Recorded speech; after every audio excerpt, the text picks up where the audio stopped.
Pulau Maru kayak gitu tuh. Iya. Yang paling punya kayak gitu tuh. Nah ini tadi dari pulau. Rombongan tadi melapor. Di sana ada apa aja Pak? Tempat wisata, tempat main-main. Oh, tapi Makan. kayak Kelapa muda, oh itu. santai. Tempat yang secara Islam itu.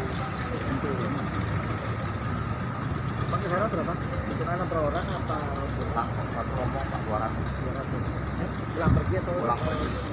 Oh, sampai sana ditinggal. Ya tinggal tunggu. Mayarnya mana balik? Kadang sampai sini tadi baru bayar. Sana ada makanan apa aja? Banyak bakso, kelapa muda, kopi. Depan ditarik, belakang didorong ya. Nah, Iya. banyak.